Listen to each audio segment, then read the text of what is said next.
श्रीमान रामेश्वर गारू जी, रामू जी, वरुण दास जी, टीवी 9 की पूरी टीम, मैं आपके नेटवर्क के सभी दर्शकों का, यहाँ उपस्थित सभी महानुभावों का अभिनंदन करता हूं। इस समिट के लिए बधाई देता हूं। टीवी 9 नेटवर्क का विशाल रीजनल ऑडियंस है और अब तो टीवी 9 का एक ग्लोबल ऑडियंस भी तैयार हो रहा है। इस समिट में अनेक देशों से इंडियन डायस्पोरा के लोग विशेष तौर पर लाइव जुड़े हुए हैं। कई देशों के लोगों को मैं यहां से देख भी रहा हूं, वे लोग वहां से वेव कर रहे हैं। हो सकता है मैं सभी को शुभकामनाएं देता हूं। मैं यहां नीचे स्क्रीन पर हिंदुस्तान के अनेक शहरों में बैठे हुए सब दर्शकों को भी उतने ही उत्साह उमंग से देख रहा हूं। मेरी तरफ से उनका भी स्वागत है। साथियों, आज विश्व की दृष्टि भारत पर है, हमारे देश पर है।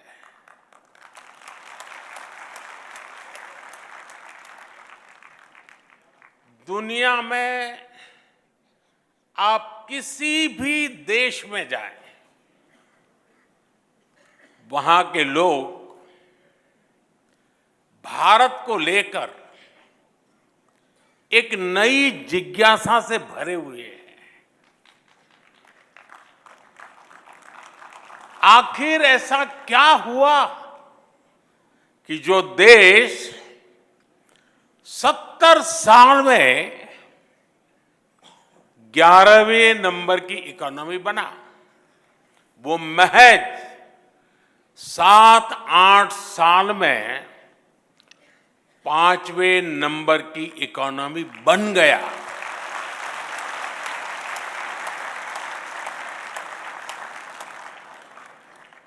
अभी आईएमएफ के नए आंकड़े सामने आए हैं। वो आंकड़े कहते हैं कि भारत दुनिया की एकमात्र मेजर इकोनॉमी है जिसने 10 वर्षों में अपने जीडीपी को डबल किया है।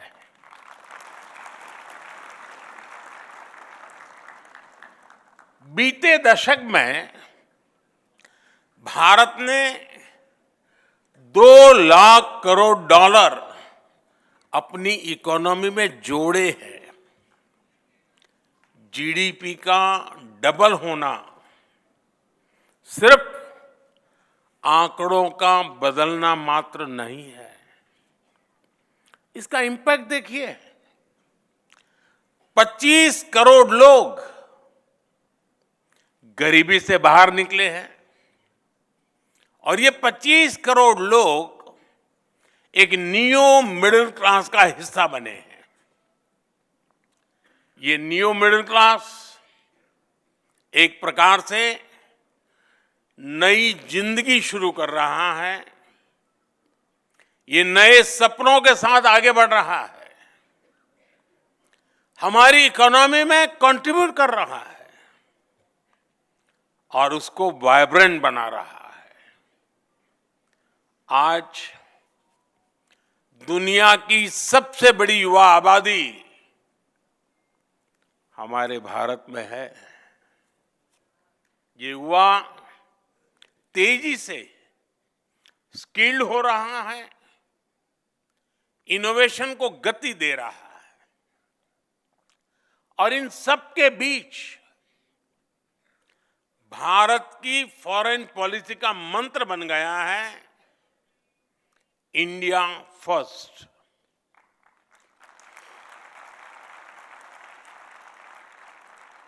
एक जमाने में भारत की पॉलिसी थी सबसे समान रूप से दूरी बनाकर चलो, इक्वी डिस्टेंस की पॉलिसी। आज के भारत की पॉलिसी है सबके समान रूप से करीब होकर चलो, इक्वी क्लोजनेस की पॉलिसी। दुनिया के देश भारत की ओपिनियन को, भारत के इनोवेशन को, भारत के एफर्ट्स को जैसा महत्व आज दे रहे हैं वैसा पहले कभी नहीं हुआ। आज दुनिया की नजर भारत पर है। आज दुनिया जानना चाहती है व्हाट इंडिया थिंक टुडे।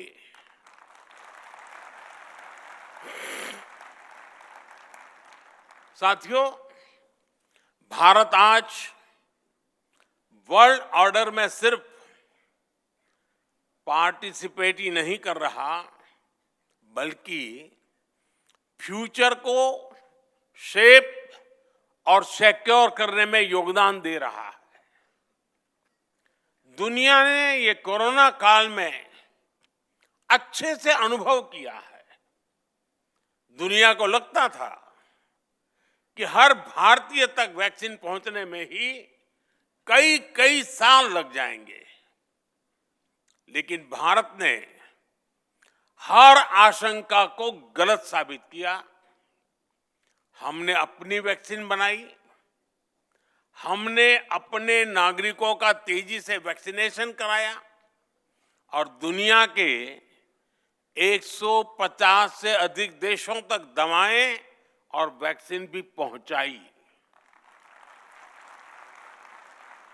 आज दुनिया, और जब दुनिया संकट में थी, तब भारत की ये भावना दुनिया के कोने कोने तक पहुंची कि हमारे संस्कार क्या है, हमारा तौर तरीका क्या है।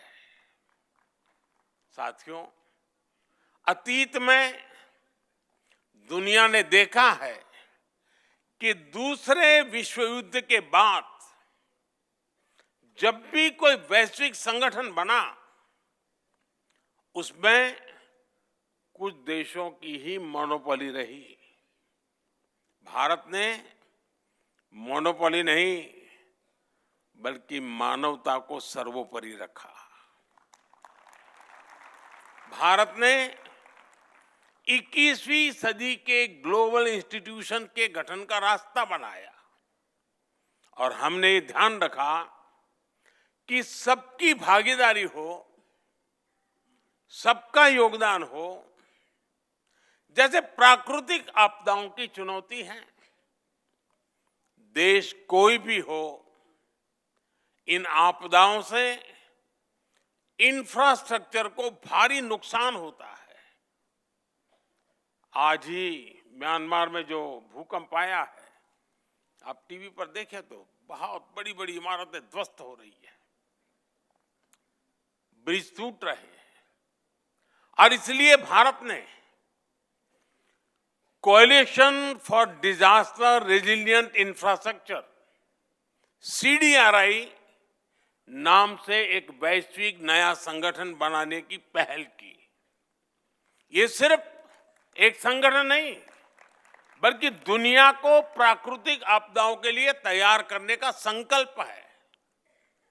भारत का प्रयास है प्राकृतिक आपदा से पुल, सड़कें, बिल्डिंग्स, पावर ग्रिड, ऐसा हर इंफ्रास्ट्रक्चर सुरक्षित रहे, सुरक्षित निर्माण हो। साथियों, भविष्य की चुनौतियों से निपटने के लिए हर देश का मिलकर काम करना बहुत जरूरी है। ऐसी एक चुनौती है हमारे एनर्जी रिसोर्सेज की। इसलिए पूरी दुनिया की चिंता करते हुए भारत ने इंटरनेशनल सोलर अलायंस ISA का समाधान दिया है ताकि छोटे से छोटा देश भी सस्टेनेबल एनर्जी का लाभ उठा सके। इससे क्लाइमेट पर तो पॉजिटिव असर होगा ही, ये ग्लोबल साउथ के देशों की एनर्जी नीड्स को भी सिक्योर करेगा।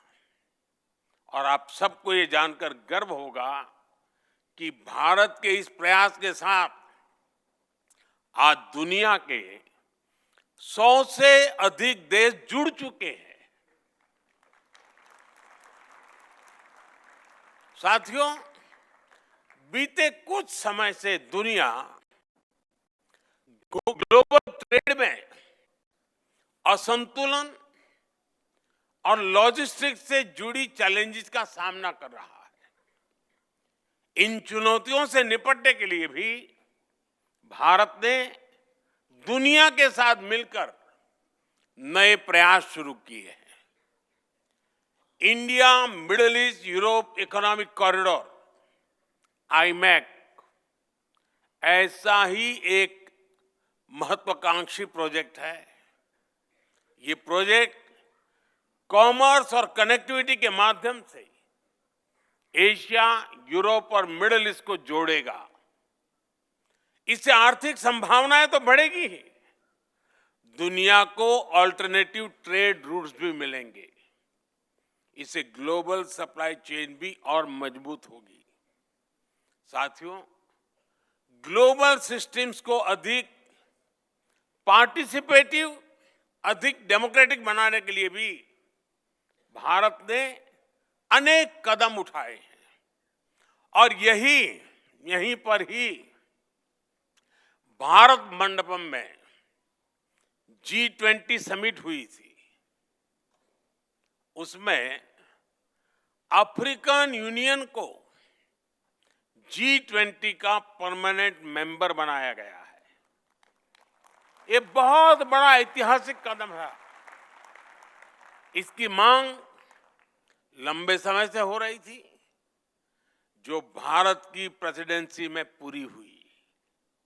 आज ग्लोबल डिसीजन मेकिंग इंस्टीट्यूशंस में भारत ग्लोबल साउथ के देशों की आवाज बन रहा है। इंटरनेशनल योगा डे, WHO का global centre for traditional medicine, artificial intelligence के लिए ग्लोबल फ्रेमवर्क, ऐसे कितने ही क्षेत्रों में भारत के प्रयासों ने नए वर्ल्ड ऑर्डर में अपनी मजबूत उपस्थिति दर्ज कराई है। और ये तो अभी शुरुआत है। ग्लोबल प्लेटफॉर्म पर भारत का सामर्थ्य नई ऊंचाई की तरफ बढ़ रहा है। साथियों, 21वीं सदी के 25 साल बीत चुके हैं। इन 25 सालों में 11 साल हमारी सरकार ने देश की सेवा की है। और जब हम व्हाट इंडिया थिंक्स टुडे उससे जुड़ा सवाल उठाते हैं, तो हमें ये भी देखना होगा कि पास्ट में क्या सवाल थे, क्या जवाब थे।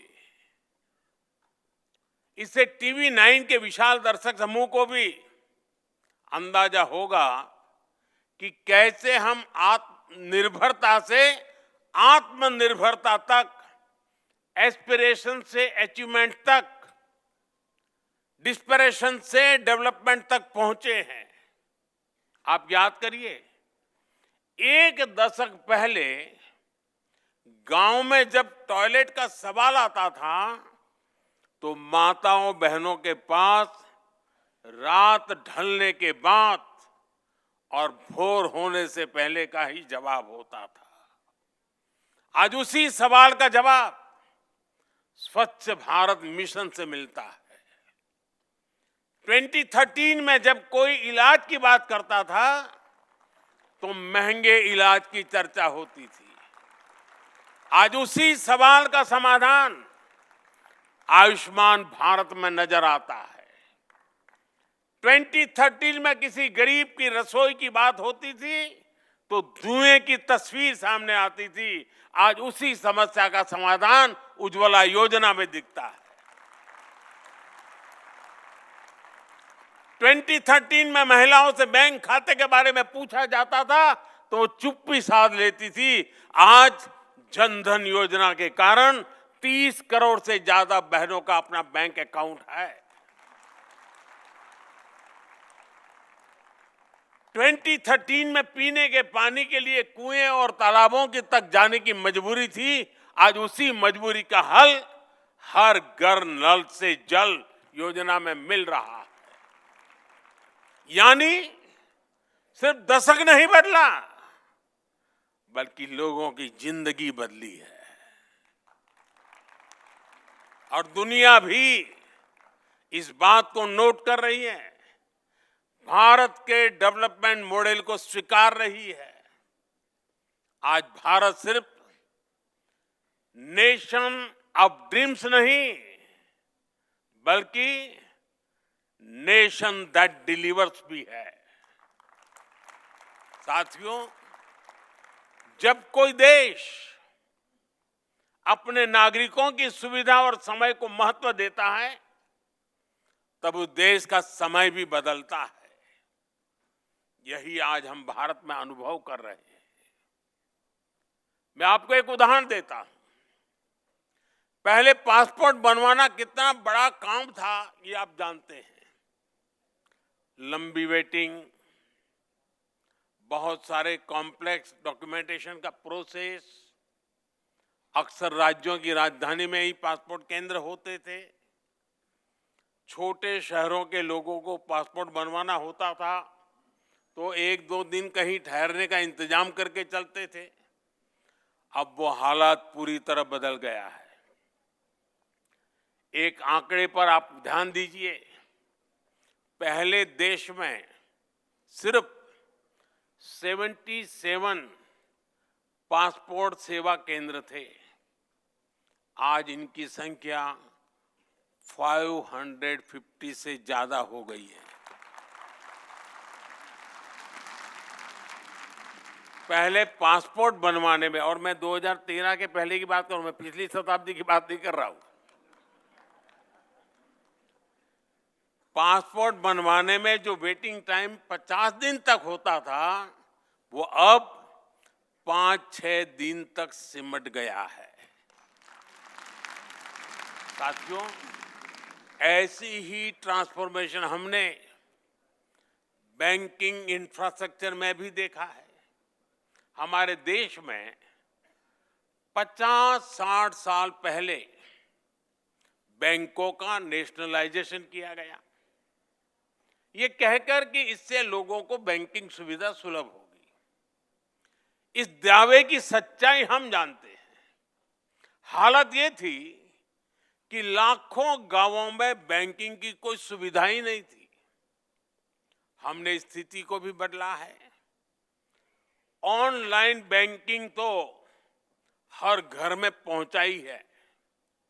आज देश के हर 5 किलोमीटर के दायरे में कोई न कोई बैंकिंग टच पॉइंट जरूर है। और हमने सिर्फ बैंकिंग इंफ्रास्ट्रक्चर का ही दायरा नहीं बढ़ाया बल्कि बैंकिंग सिस्टम को भी मजबूत किया। आज बैंकों का एनपीए बहुत कम हो गया है। आज बैंकों का प्रॉफिट 1,40,000 करोड़ रुपए के नए रिकॉर्ड को पार कर चुका है।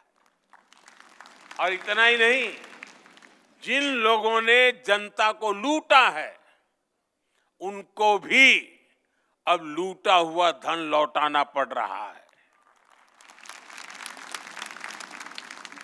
जिस ईडी को दिन रात गालियां दी जा रही है, ईडी ने 22,000 करोड़ रुपए से अधिक वसूले हैं। ये पैसा कानूनी तरीके से उन पीड़ितों तक वापस पहुंचाया जा रहा है जिनसे ये पैसा लूटा गया था।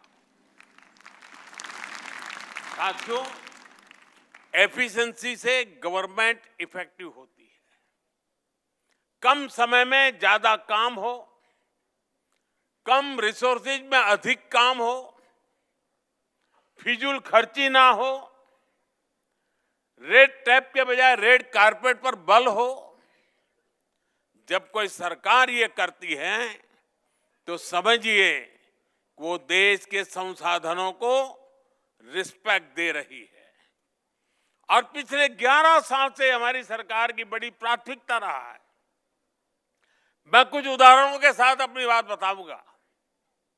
साथियों, अतीत में हमने देखा है कि सरकारें कैसे ज्यादा से ज्यादा लोगों को मिनिस्ट्रीज में एकोमोडेट करने की कोशिश करती थी, लेकिन हमारी सरकार ने अपने पहले कार्यकाल में ही कई मंत्रालयों का विलय कर दिया। आप सोचिए, अर्बन डेवलपमेंट डेवलपमेंट अलग मंत्रालय था और housing and urban poverty alleviation अलग मंत्रालय था। हमने दोनों को मर्ज करके हाउसिंग एंड अर्बन अफेयर्स मंत्रालय बना दिया। इसी तरह मिनिस्ट्री ऑफ ओवरसीज अफेयर्स अलग था, विदेश मंत्रालय अलग था। हमने इन दोनों को भी एक साथ जोड़ दिया। पहले जल संसाधन नदी विकास मंत्रालय अलग था और पेयजल मंत्रालय अलग था। हमने इन्हें भी जोड़कर जल शक्ति मंत्रालय बना दिया। हमने राजनीतिक मजबूरी के बजाय देश की प्रायोरिटीज और देश के रिसोर्सेज को आगे रखा। साथियों, हमारी सरकार ने रूल्स और रेगुलेशंस को भी कम किया, उन्हें आसान बनाया।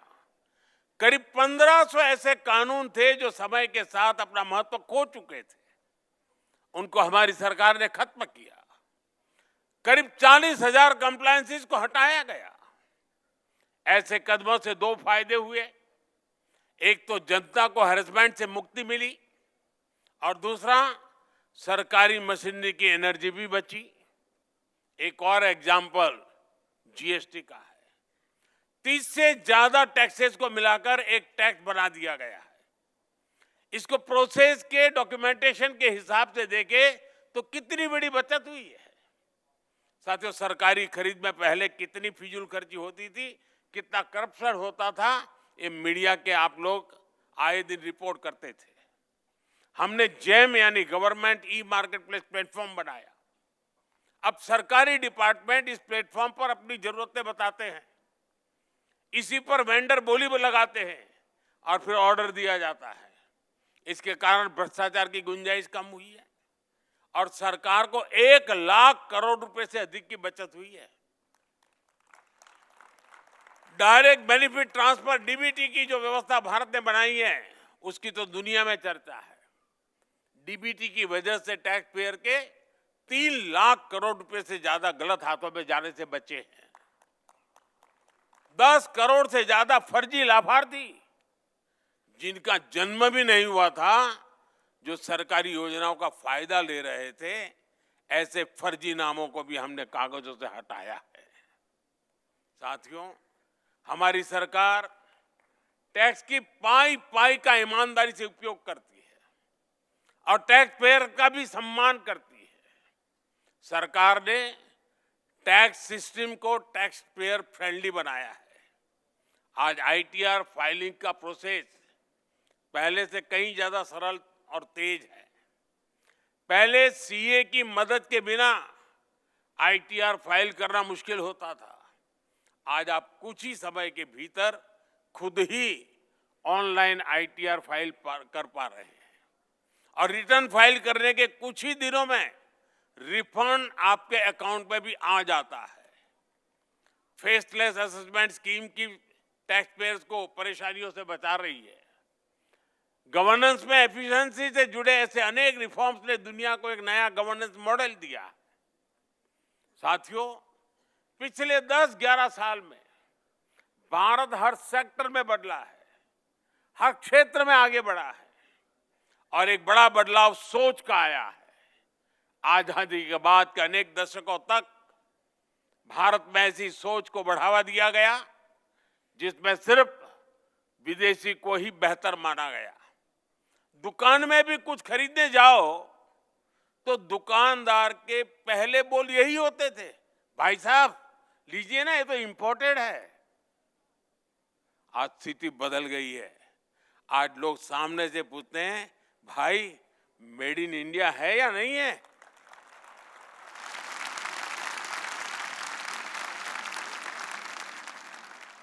साथियों, आज हम भारत की मैन्युफैक्चरिंग एक्सेलेंसी का एक नया रूप देख रहे हैं। अभी 3-4 दिन पहले ही एक न्यूज आई है कि भारत ने अपनी पहली एमआरआई मशीन बना ली है। अब सोचिए, इतने दशकों तक हमारे यहां विदेशी एमआरआई मशीन ही नहीं थी। अब made in India MRI machine होगी तो जांच की कीमत भी बहुत कम हो जाएगी। साथियों, आत्मनिर्भर भारत और मेक इन इंडिया अभियान ने देश के मैन्युफैक्चरिंग सेक्टर को एक नई ऊर्जा दी। पहले दुनिया भारत को ग्लोबल मार्केट कहती थी, आज वही दुनिया भारत को एक बड़े मैन्युफैक्चरिंग हब के रूप में देख रही है। ये सक्सेस कितनी बड़ी है, इसके उदाहरण आपको हर सेक्टर में मिलेंगे। जैसे हमारी मोबाइल फोन इंडस्ट्री है, 2014-15 में हमारा एक्सपोर्ट $1 बिलियन तक भी नहीं था, लेकिन एक दशक में हमने $20 बिलियन के फिगर से भी आगे निकल चुके हैं। आज भारत ग्लोबल टेलीकॉम और नेटवर्किंग इंडस्ट्री का एक पावर सेंटर बनता जा रहा है। ऑटोमोटिव सेक्टर की सक्सेस से भी आप अच्छी तरह परिचित है। इससे जुड़े कंपोनेंट्स के एक्सपोर्ट भी भारत में एक नई पहचान बना रहे हैं। पहले हम बहुत बड़ी मात्रा में मोटरसाइकिल पार्ट्स इंपोर्ट करते थे, लेकिन आज भारत में बने पार्ट्स यूएई और जर्मनी जैसे अनेक देशों तक पहुंच रहे हैं। सोलर एनर्जी सेक्टर ने भी सफलता के नए आयाम गढ़े। हमारे सोलर सेल्स, सोलर मॉड्यूल का इंपोर्ट कम हो रहा है और एक्सपोर्ट 23 गुना तक बढ़ गया है। बीते एक दशक में हमारा डिफेंस एक्सपोर्ट भी 21 गुना बढ़ा है। ये सारी अचीवमेंट्स देश की मैन्युफैक्चरिंग इकोनॉमी की ताकत को दिखाती है। ये दिखाती है कि भारत में कैसे हर सेक्टर में नई जॉब्स भी क्रिएट हो रही है। साथियों, TV9 की समिट में विस्तार से चर्चा होगी, अनेक विषयों पर मंथन होगा। आज हम जो भी सोचेंगे, जिस भी विजन पर आगे बढ़ेंगे, वो हमारे आने वाले कल को, देश के भविष्य को डिजाइन करेगा। पिछली शताब्दी के इसी दशक में भारत ने एक नई ऊर्जा के साथ आजादी के लिए नई यात्रा शुरू की थी और हमने 1947 में आजादी हासिल करके भी दिखाई। अब इस दशक में हम विकसित भारत के लक्ष्य के लिए चल रहे हैं और हमें 2047 तक विकसित भारत का सपना जरूर पूरा करना है। और जैसा मैंने लाल किले से कहा है, इसमें सबका प्रयास आवश्यक है। इस समिट का आयोजन कर TV9 ने भी अपनी तरफ से एक पॉजिटिव इनिशिएटिव लिया है। एक बार फिर आप सभी को इस समिट की सफलता के लिए मेरी ढेर सारी शुभकामनाएं हैं। मैं TV9 को विशेष रूप से बधाई दूंगा, क्योंकि पहले भी मीडिया हाउस समिट करते रहे हैं, लेकिन ज़्यादातर एक छोटे से 5 स्टार होटल के कमरे में वो समिट होती थी और बोलने वाले भी वही, सुनने वाले भी वही, कमरा भी वही।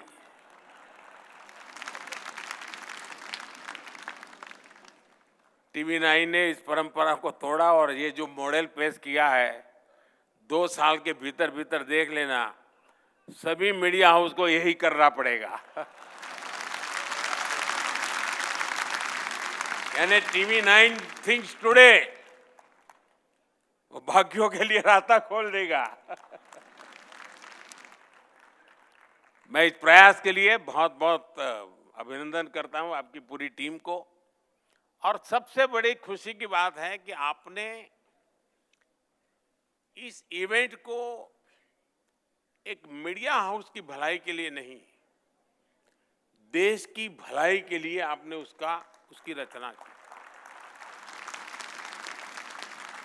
50,000 से ज्यादा नौजवानों के साथ एक मिशन मोड में बातचीत करना, उनको जोड़ना, उनको मिशन से साथ जोड़ना, और उसमें से जो बच्चे सिलेक्ट होकर के आए उनकी आगे की ट्रेनिंग की चिंता करना, ये अपने आप में बहुत अद्भुत काम है। मैं आपको बहुत बधाई देता हूं। जिन नौजवानों से मुझे यहाँ फोटो निकलवाने का मौका मिला है, मुझे भी खुशी हुई कि देश के होनहार लोगों के साथ मैं अपनी फोटो निकलवा पाया।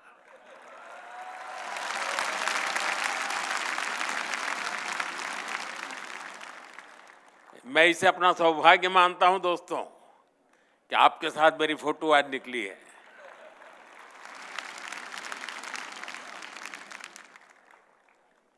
और मुझे पक्का विश्वास है कि सारी युवा पीढ़ी जो मुझे दिख रही है, 2047 में जब देश विकसित भारत बनेगा, सबसे ज्यादा बेनिफिशियरी आप लोग हैं।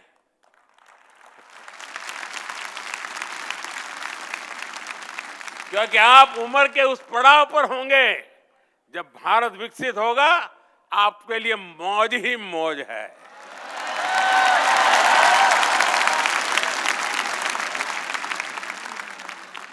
आपको बहुत बहुत शुभकामनाएं। धन्यवाद।